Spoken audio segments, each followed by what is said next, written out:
It's our first video in the new classroom workshop. Welcome. Welcome to the new Bisou Boutiques. And today we're going to do something that's just a little different. Usually we talk about jewelry making. This is related, but what we're going to do is we're going to talk about refurbishing old necklace displays. I showed a few that I did on Facebook this week, and there was a lot of interest, and it's so simple, it's kindergarten style. But I had a lot of fun redecorating the ones for the workshop here and for the gift shop. And so I thought I would share with you what I have done and my techniques and what worked and what didn't. So we're going to turn things around here and have a look and see how to do that.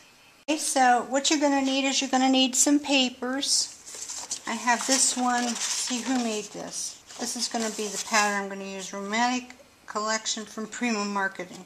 I used to carry the Prima Marketing flowers, so I probably got this one time when I was working with them. I don't know, maybe I'll have them again sometime. But anyway, first thing I'm going to need to do is I'm going to need to cut this off. Okay, now where did I put my Tim Holtz scissors? They're on the wall. Okay, right here. Because I could end up getting that in my design, and while it might have a certain aesthetic, probably not what you want. Okie dokie. So we get rid of that. Okay.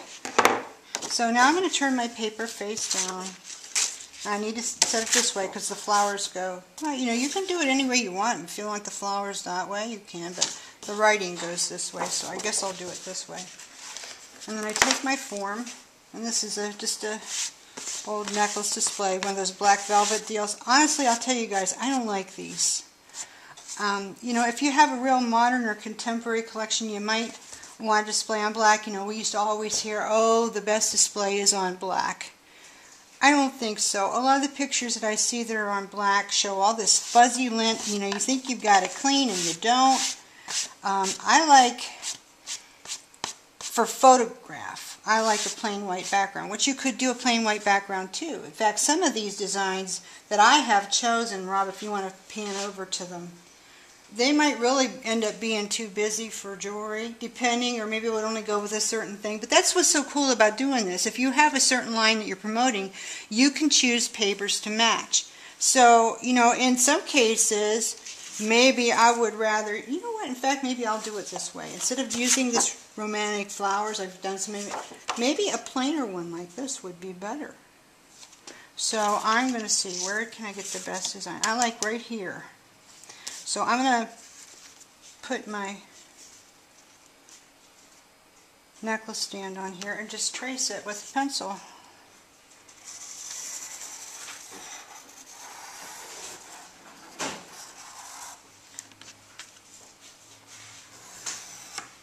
Simple as that. And if you have a little bit of overage, don't worry about that. You can always trim that off after you've glued it down.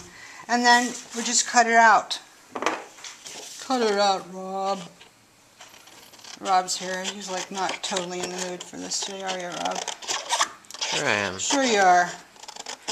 Rob says he's going to start making jewelry soon. You know, why shouldn't Rob make jewelry? How many videos is this, Rob? I think, what, 74? 74. 74, 73, something wow. like that. So he's filmed every last one of them. And he knows the parts because he ships them to you. Did you know Rob ships this stuff too? Oh yeah. He's one of the shippers here. That is till he gets on a machinist school, right, Rob? Mm-hmm. Rob is going to work with metal. How ironic. Yeah, how ironic. He comes and shows me how he made all these parts for machines. I said, Rob, that translates to jewelry. You could do that. Yeah, Aunt Brenda, I'll be down here making jewelry. You'll have to sell it in your shop. I said, well, we'll give it a go. Alright, so I've got a nice plain design here now. So, how do I get it on the velvet? Well, I don't like hot glue into velvet because it leaves it kind of lumpy. You need a glue that'll squish down. You can use E6000, you know, if that's what you got. I've got this Doris tacky glue, and that's going to work just fine if I can just get it to spit out. Yeah. So you just go around the edges. You don't want to get real close to the edge because then the glue might come out because it might naturally, you know, kind of spread to the edge anyhow. So we're going to do like that. And I've got these big floaty sleeves on. You know, this is another do not do. Don't wear a shirt with big floaty sleeves when you're trying to work in your workshop. It's really not even safe. Fortunately, we're not working with a torch today. But I do have hot glue gun here. I could ruin my shirt. Okay. See? That's Rob's face. Hi.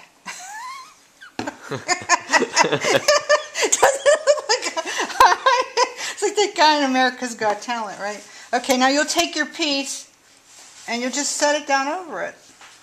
Like that. And, you know, if you have a brayer, which I do, it's down at the other workshop. If you have a brayer from doing scrapbooking, that will come in handy here. But if you don't, just use your fingers and your hands to get that down nice and tight and solid on there.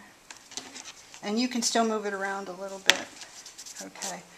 Now I got a little glue on there, but that's no big deal because you can see I have a little lip left. And that's not really a problem either. You can trim that off when it's dry. But now here's the next step, and I'm going to have to move over, so Rob, back up. All right. Very good. Rob is a good backer-upper. All right. Actually, I don't even need the hot glue gun on for what I was going to show you today. That comes for the decorating part later, which we probably won't get into because this is wet. But do I need to tell you how to decorate things? Come on, how many videos have we done on collage already? It's the same principle. Same. Okay. Mod Podge. We carry it on the site. We used to carry Collage Podge. I think we're out of it. We're doing Mod Podge now. Everybody likes Mod Podge better for some reason, so I don't know why. To me it's all the same. But okay. So you get some on your little spongy brush and go for it. You'll just spread this around nice and neat. This makes you a nice kind of sealed finish. This is really the essence of decoupage, although I suppose true decoupage would have this on the other side and then laid down. But anyway, you can beg to differ with me. I don't care. This is how I do it. You don't like it this way, got a better way, go for it. In fact, you can leave your comments so long as they're nice. I'm always happy to hear comments and suggestions on my videos so long as they're nice. Because these videos are from my heart and they're free instruction and they're simply a synopsis of what I've found out. I'm by no means an expert at anything. I just know a little bit of something and I'm not afraid to get on camera and make a mistake. And that's the whole deal. But see, just kind of do that. Now, after this dries, I would go do it again. Okay? 2 coats is good. It won't take too long to dry. But after you get it good and dry, that's basically it, guys. You're done. After you get it good and dry, that's when the fun begins.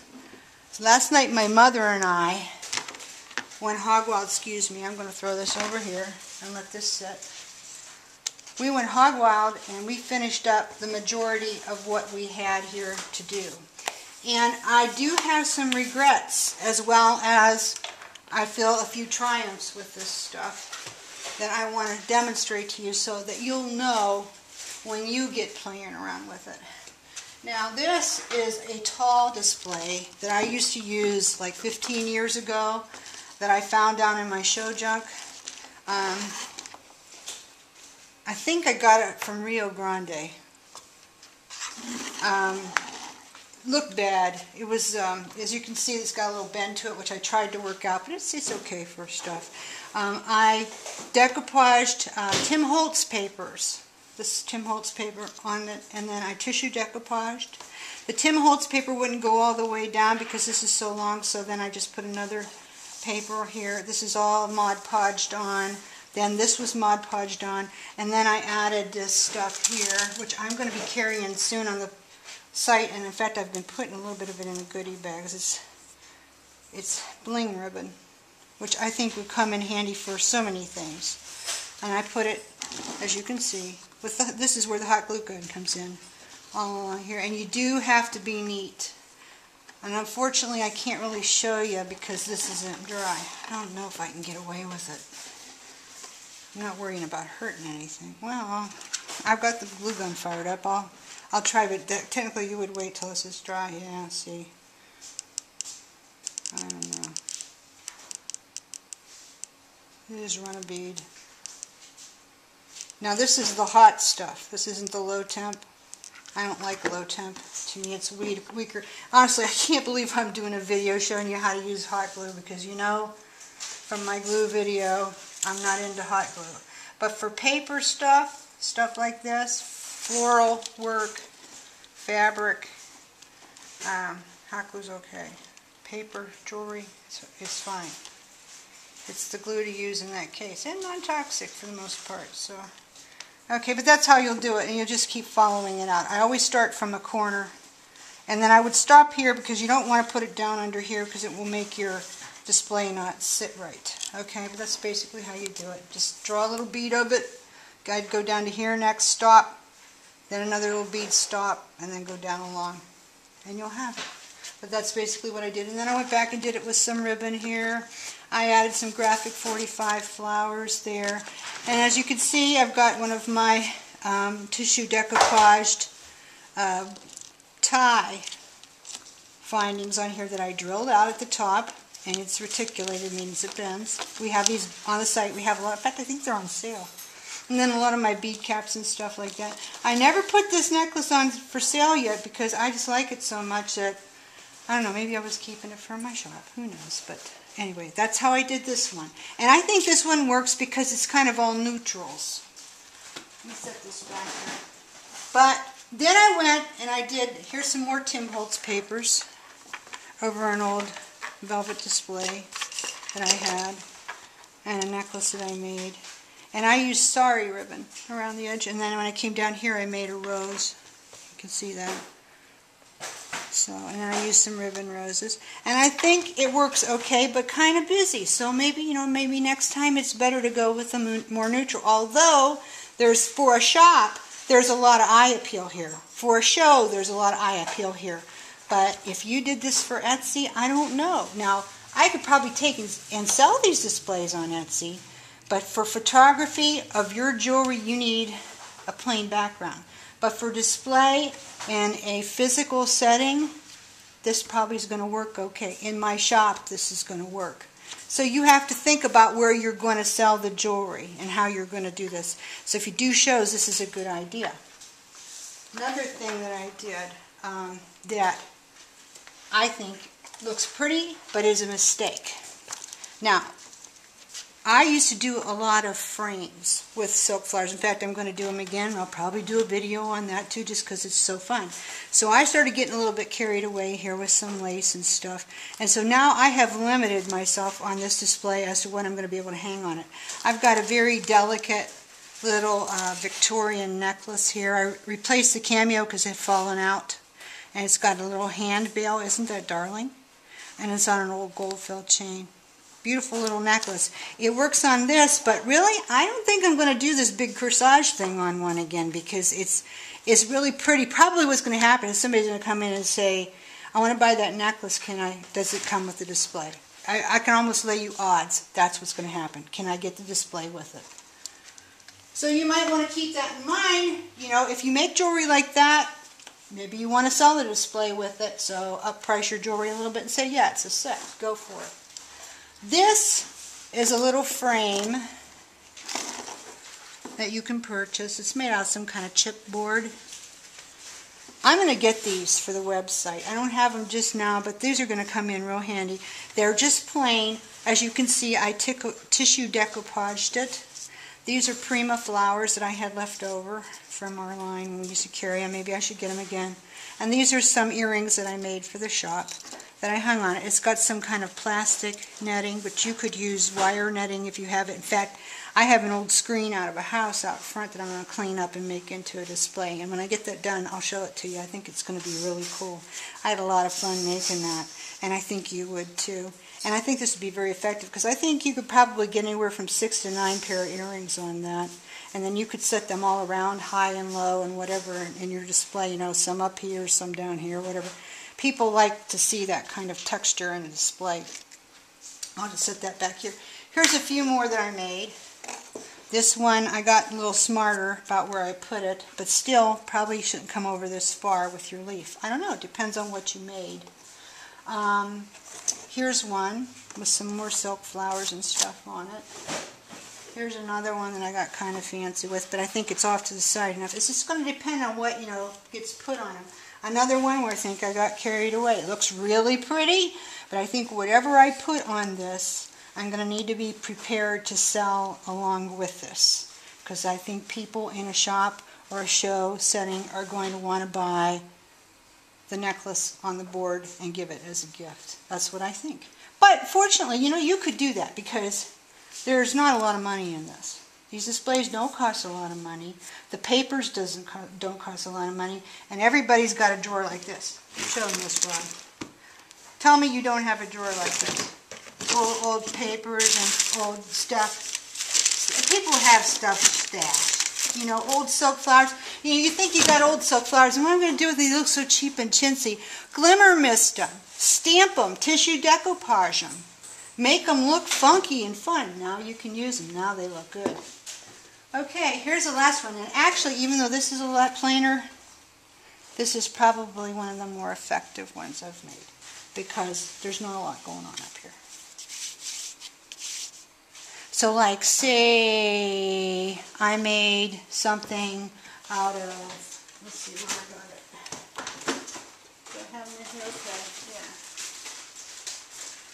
Don't mind me, I'm not trying to give you my back side here. I just wasn't prepared. You think I'd do this. Okay, I got a package of these roses that we use. Yeah, it does say made in China, because you know what they are? They always have been so. The only thing I don't like is Chinese metal. But resin and plastic has always been made in China, Korea, Taiwan, or Japan. Going way back. But say I made a necklace out of this. That would be pretty. Hang on there. Or say you wanted to make a necklace out of this and sell it on the display. These aren't expensive. You could put it on a silk chain. You can make a cute little clasp out of wire. You don't have a lot of money in it. You put this together. You don't have a lot of time. You're going to have, you know, if you get fast at this, making the necklace too like that, you're going to have 40 minutes in it maybe. And that makes a nice gift. The whole thing. There you go. There's a good idea for your shows. People like little impulse gifts and things that go together. It's going to be real interesting with this shop to see what people buy. But I think they're going to be real surprised with where this goes. I think I'm going to be surprised where this goes. Anyway, let me take you on a quick little tour and show you what we've done in here, because you really haven't seen a lot since our moving day video. And I'm not done in here. I've got most of my display stuff. But, Bob, if you want to follow me, I've still got a lot of junk under here, but this is going to be my work table. And when I have classes, I'll clear this stuff off, and there's room for 6 of us around here. But if you're looking back, you can see my pegboard. Tomorrow, Donna's coming, and she's putting a shelf up there on top, and I'm going to bring a lot of my little nice things from home, and we're going to put them up there. Rob is saying we're about out of battery. I wanted to show you so much more, but I don't think we're going to make it. So, real quick, pan around, Rob. My wire screen, my wall of doors, all this cool stuff. I still have to take Wendy Baker's necklace home because I am not selling that. I love looking at it. It inspires me. Anyway, thanks for coming in. Make some displays. Share them with me on my Facebook page. I'd love to see, and we'll see how many roads we go down. Thanks.